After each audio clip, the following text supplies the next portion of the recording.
Again welcome back to दुष्टुमेर मिष्टि गल्प। अच्छा जानो এখন না আমি আর বাড়ি থেকে ভিডিও স্টার্ট করার সময়ই পাই না, এত টাইমের অভাব হয়ে গেছে আমার, তাই আমি রাস্তায় বেরিয়ে ভিডিও স্টার্ট করি। আর আজকে সিটি অটো কাকুগুলোকে কি বলবো, একজনের উপরে তো একজন বসে যাই, তারপরেও আজকে একজন স্পাইডারম্যানের মতো ঝুলে ঝুলে যাচ্ছিল।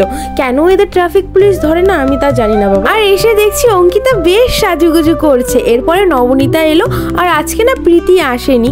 যাই হোক, এরপরে কনক ফোনে জোম্যাটো স্ক্রল করতে করতে একটা ভালো অফার পেয়েছে, যেটা হলো একটা ডোসার সাথে আরেকটা ডোসা ফ্রি। তাই আমরা অন্য কিছু না ভেবে অর্ডার করে দিয়েছিলাম। আর আমরা পার্সেল রিসিভ করতে সবাই চলে এসেছি প্রত্যেকবারের মতো। আর পার্সেলটা নিয়ে কনক সঙ্গে সঙ্গে আমার হাতে দিয়ে দিয়েছে, ওর ওটা ধরতে ভীষণ ভারী লাগছিল তো তাই আর কি। এরপরে আমরা গিয়ে আর কোনো রকমভাবে ওয়েট করিনি, কারণ গরম গরম ডোসা তো, তাই আমরা সাথে সাথে গিয়ে খেয়ে নিয়েছিলাম। আর সত্যি বলতে গেলে ডোসাটা কিন্তু বেশ ইয়ামি ছিল, আমার এখনও মুখে লেগে আছে, ভীষণ ভালো ছিল। তার সাথে যে চাটনিগুলো ছিল সেগুলো তো আমার ভীষণ ভালো লেগেছে।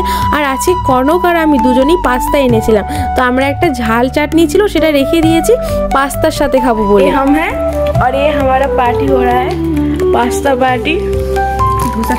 ডোসাটা শেষ হয়ে গেছে, ডোসার এই যে তরকারিটা আছে আর চাটনি দিয়ে আমরা পাস্তা খাচ্ছি। তো দ্যাটস ইট ফর টুডে। আশা করি তোমাদের সকলের আমার এই ছোট্ট একটা মিনি ব্লগ ভালো লেগেছে। ভালো লাগলে অবশ্যই একটা লাইক করে দিও। And thank you for watching. Love you to all, tata by.